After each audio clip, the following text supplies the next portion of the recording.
as I was saying, Joy Taylor, every dog has its day. And since I'm a big dog, I've got 2 days. Okay. So now. You just called yourself a dog? Yeah, I'm a dog. Yeah, I'm a big dog, a big one. Kevin Durant is 6'11", who can pull up from 40. Okay. This brother is on that level. I'm talking about offensively.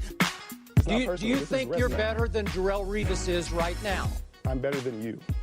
Welcome to another episode of the Lowdown Podcast. I'm your host, Mark Brown. As always, got another special guest on the show, and it's also due to dire circumstances. I don't know how many times I'm going to say that, so maybe from here on out, it'll be due to most guests that are going to be on the show are going to be due to dire circumstances. But at the same time, we're going to spread positivity in this episode, and I got a talented individual. His name is Reggie Chatman Jr. Now, he's a sports reporter for WBRZ in Baton Rouge, Louisiana, but he's currently covering news right now because sports is obviously canceled for now. We don't know how long it's going to be out, but as of now, Reggie is covering news for the time being. So I just wanted to say, Reggie, welcome to the show.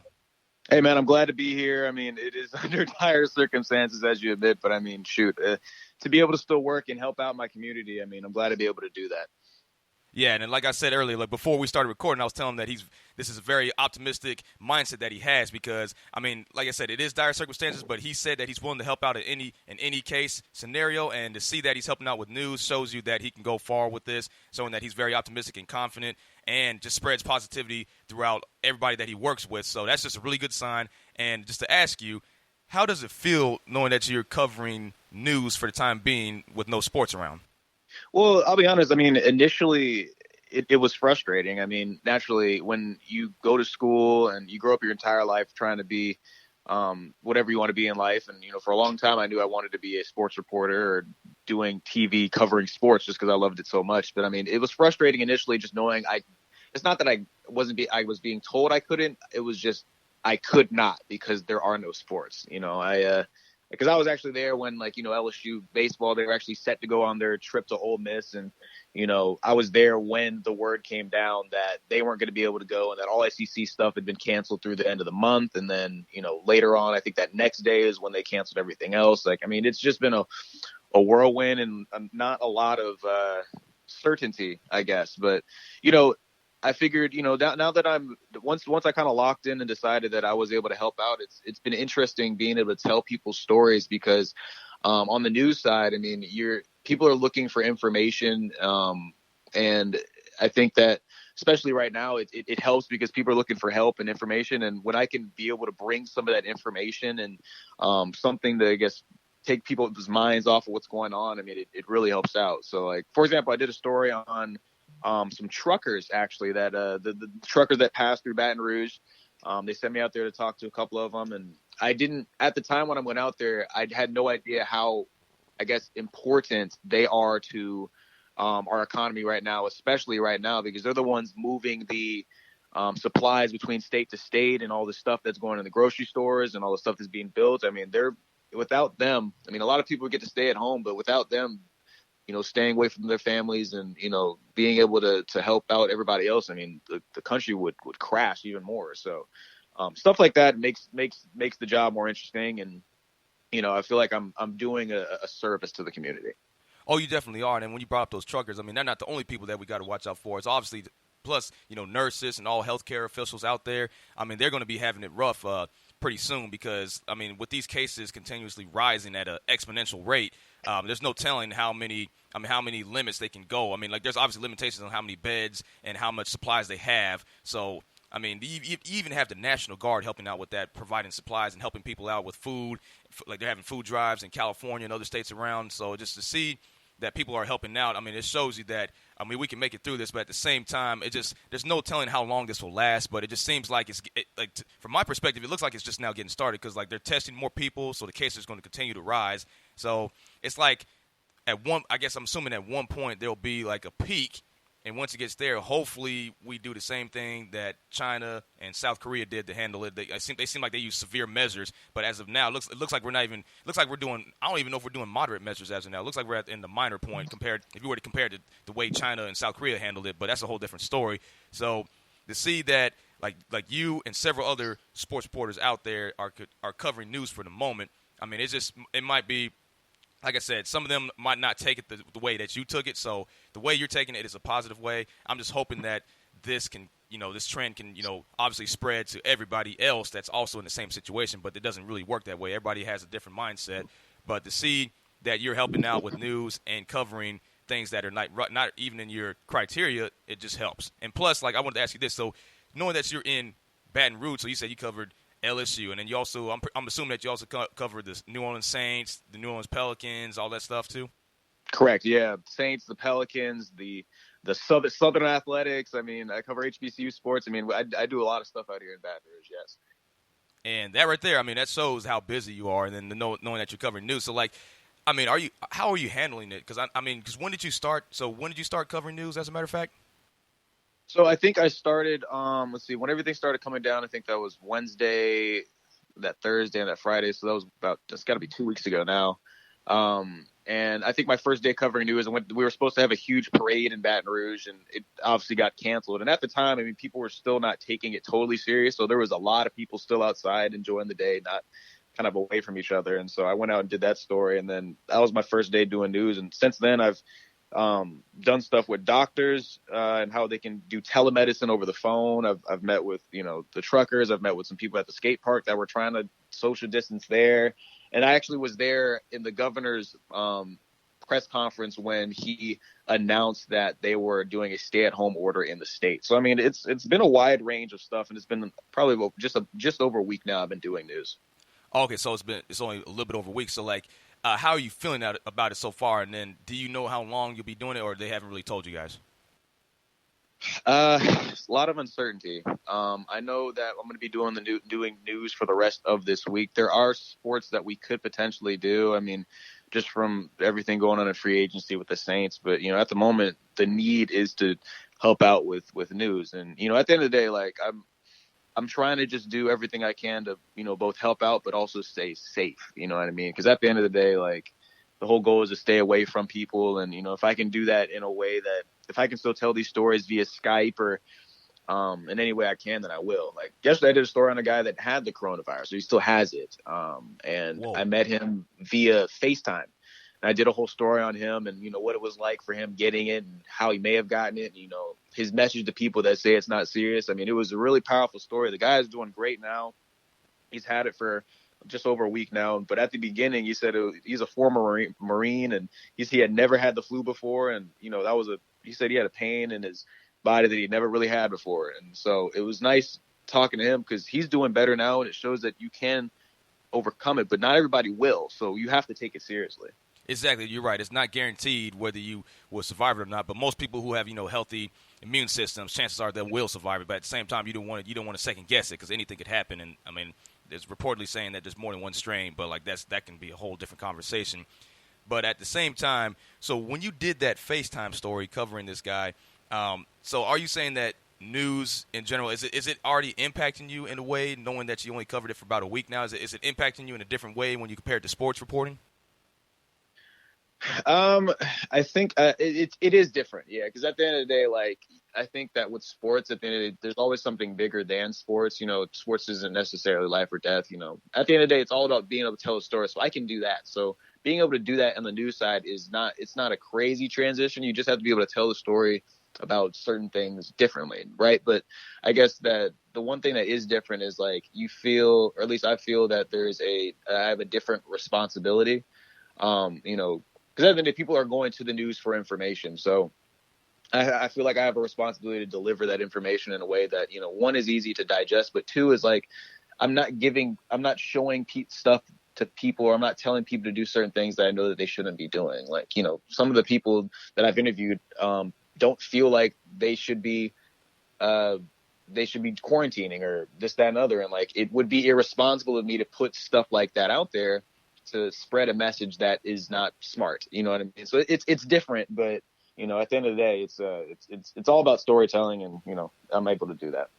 Yeah, because I mean, when I look at the sports crew at my station at KSAN or KLST as well, like we're in the same building. But when I look at both stations, right now I haven't really seen the sports reporters cover any news yet. I mean, there's one that might be helping out with digital work, but like it's not really official. So they're still covering sports, but like I noticed they've been just using a lot of a lot of national stuff they're covering, and their sports blocks are shorter. I mean, about a minute and a half shorter than it was before. So, like, there's not that much content they have to offer. So that means all the news anchors or reporters that anchor on the weekends or anything like that, they have to add more content to their shows in order to fill that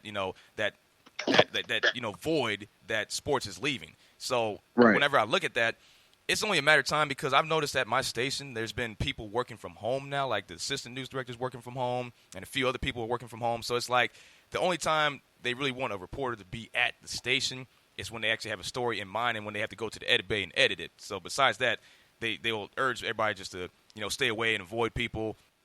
And like you said, it is a risk, going out, because me being a news reporter, it's like it is a risk going out and speaking to people because you don't know if they have it or not. Because it's been told that some people who do contract the virus don't feel any symptoms the first few days or so, and they might not even know they're infected. So that's the dangerous part where you can infect somebody who has a compromised immune system. So you're right, you got to be cautious at every limit, and to see that you've been going out and doing news shows like a huge transition. Because you're right, because doing news and sports, like, I mean, obviously they're different categories, but at the same time, they have something in common, and it's telling stories. And if you're good at telling stories, you should be able to transition into anything, right?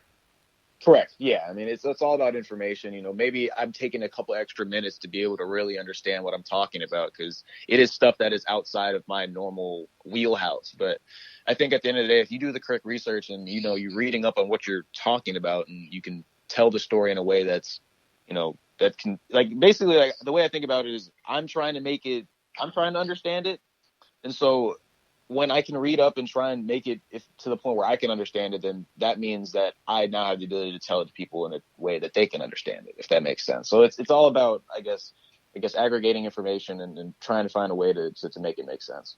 Yeah, exactly. And then just going off of that, it's like that can also look good on your resume because, like, you're working during a tough time. I mean, this is a rough time for the entire nation, the entire world, as a matter of fact. And to see that you're transitioning into something else, and think about it. Obviously, you weren't planning. Nobody was planning on this to happen to them. I mean, it was unexpected, right? It happened abruptly. So to see that you're transitioning and doing news, it'll make you look more marketable in other eyes that are, in bigger markets out there. Yeah, I mean, I think it's interesting. I mean, I wonder, like, years down the line, or when stuff is happening later, will this be something that journalists or people ask for in interviews about? What did you do, or what have you been up to? Or what were you doing during this? Because naturally, as a sports reporter, people, and if I'm applying for a sports reporter job or whatever in the future, right, they'll be wondering what I was doing. And to be able to say that, yes, I helped out and do news, I think it'll help. But at the end of the day, I mean, it's really weird. We're not thinking too far in advance on any of this, honestly. We don't know what kind of impact it's going to have for job market or anything like that. And it's kind of crazy to think that, things are going to be very different, following this time right now. Yeah, exactly. And for the time being, I mean, as of now, 2020 is not really a good year if you really think about it. So, I mean, we're only like 3.5 months in, and so far there's been a lot of bad things happening. You go from, possible World War III cases back at the beginning of the year, and then you have, the Kobe Bryant death along with those other 8 individuals on that helicopter crash.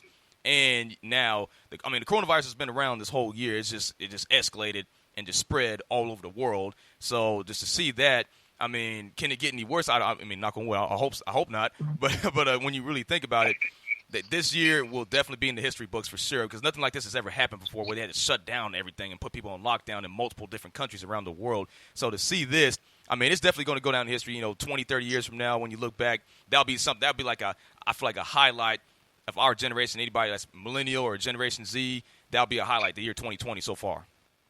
Yeah, no, I mean, it's been a very wild year. I mean, just in the last 3 months here. I mean, between LSU winning the national championship out here with the highest of highs out here in Louisiana, and then you go to stuff like Kobe or stuff like this. I mean, it is an unbelievable time. It's been a wild year, and hopefully things get better from here. I think we're on the right track though. Yeah, I mean, it seems like we're taking the initiative to start moving forward and taking every step possible to get to that, that breaking point of, all this negativity finally coming to an end because obviously not everything, I mean, things don't last forever, and this is definitely not going to last forever. It's just like a bump in the road that we're going to have to just overcome eventually. And I know this is a little bit off topic, but knowing that you cover sports, have you had any favorite moments prior to this so-called pandemic? In my sports career? Yes. Oh, man, I mean, so many. I mean, I've had a lot of great moments. I mean, I've been in the business for about a year and 8 months now. And I've covered a lot of really, really fun stuff. I mean, from the national championship game in New Orleans to the SEC championship game to the Heisman to, maybe the greatest college football team of all time. I've covered, a lot of really fun stuff from the Sweet 16 and it's been fun. I think maybe the biggest moment for me was, when I went to Atlanta for the SEC championship game. Like, once you get to the bigger games, they don't let you shoot the games most of the time. And so if they do, they offer maybe one pass or maybe that, lots of times you're supposed to just get the feed from the truck or whatever. And so I was actually asked to shoot the actual game on the field for the SEC championship game. And I mean, Joe Burrow, of course, went off. And I mean, it was one of the cooler moments of my entire career. Just being able to cover it is fun, being there, but I mean, being on the field and shooting it and having my highlights run at the station away, like that was one of my first like real big road trips. I mean, it was quite the journey. So I think that's probably maybe the peak. I could think about how proud I was of that moment, but I mean, I've covered a lot of really cool stuff in the first year and 8 months that I've been working, and I mean, all glory to God, man. It's been a fantastic ride so far. Exactly. And seeing that you're in Baton Rouge, that's a hot spot for sports, man. There's so many different D1 schools in the state of Louisiana alone, and then you also got high school football, which is also very competitive in that state. And you also have, I noticed that they're really good at track and field too. They got some runners there that are pretty fast, and LSU has they have a spectacular track and field program just about every single year. And knowing that that's the SEC, LSU, like you said, they won a national championship. So I mean, obviously you expect top tier recruits coming in just about every year, every season. So knowing that you're down there in Baton Rouge, I'm pretty sure that's going to be like a lot of memories that you just have. And you said you worked there a little bit under 2 years, so to see that you've gone through pretty much this much in that short time frame, and knowing especially what's happening now, I mean, that shows you that, I mean, in just really a year or not even 2 years, just under like a year or so, I mean, you don't know what's going to happen. Like it seems like the world changes at a faster rate than it's ever been. It just seems that way, but I could be wrong.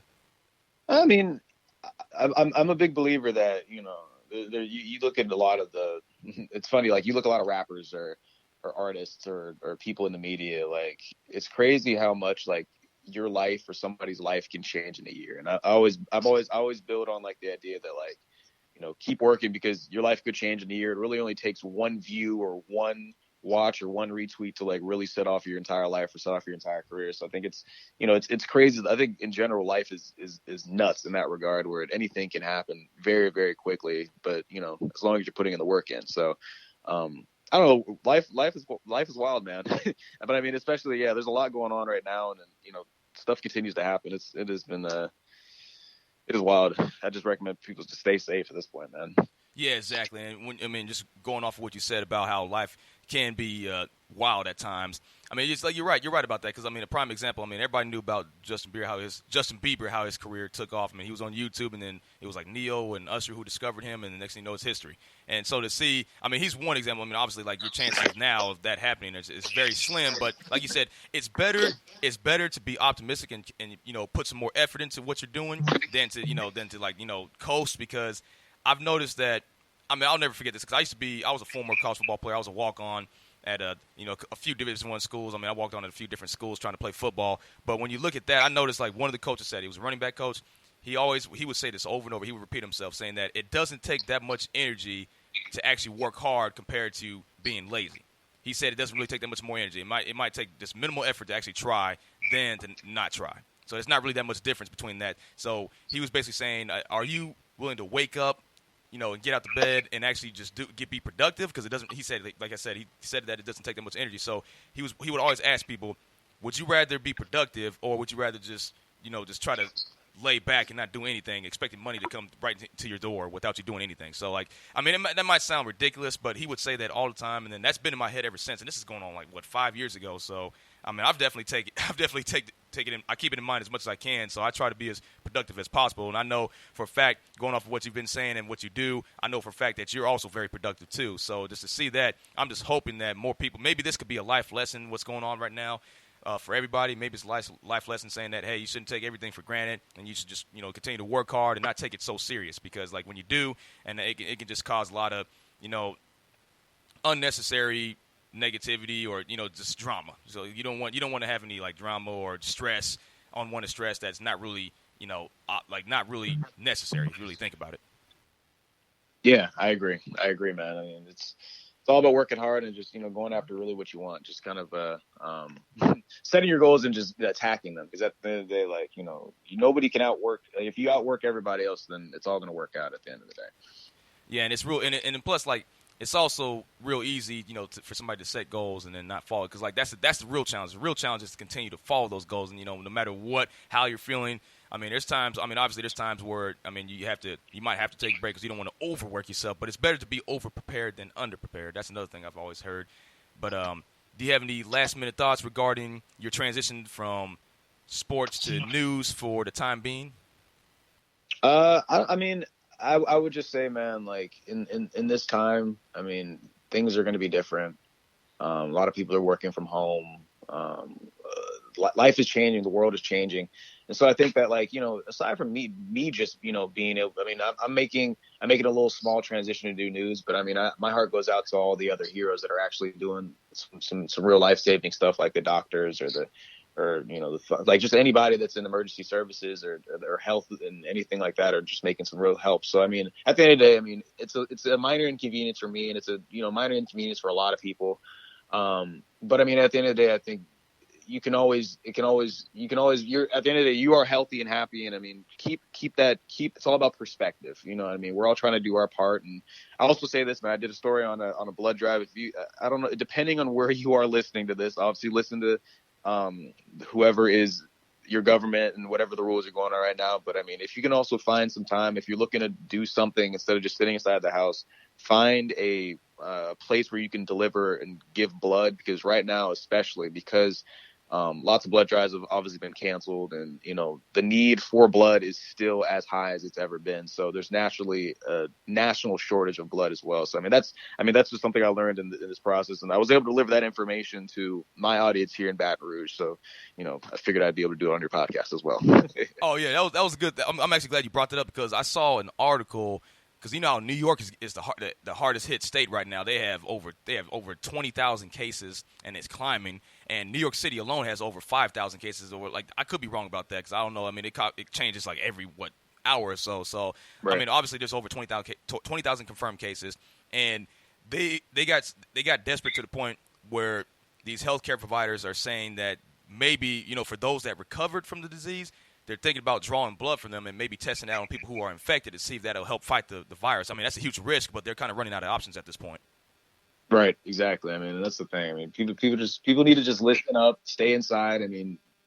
There's no need the whole idea is we're trying to limit the amount of people that are getting sick, because if it gets to the point where people are getting sick and it's overcapacitating who's in these hospitals, then hospitals will have to choose who they can and who they won't save.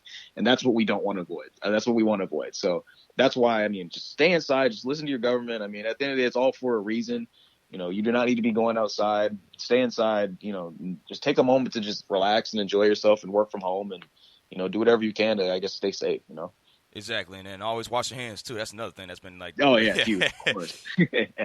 Well, once again, Reggie, man, it was a pleasure having you on the show, man. That was a lot of fun talking to you, and I know that you are covering news for now, but when the time comes, sports will be back and rolling, and it'll be a different reality for everybody after what's happened. So this will be a life lesson for all of us, not just one person. So again, I just wanted to, I'm just really glad I was able to get you on the show. I know you had a busy schedule, everybody does, but the fact that you came on, man, that just shows. That just shows that your character, that you're willing to take time out of the day and, help somebody else out, or just, have a conversation with someone. Absolutely, man. Thank you so much for having me on. And shoot, bring me on whenever you want, man. If we want to talk sports, we want to talk news, I'm always available. Just come hit me up.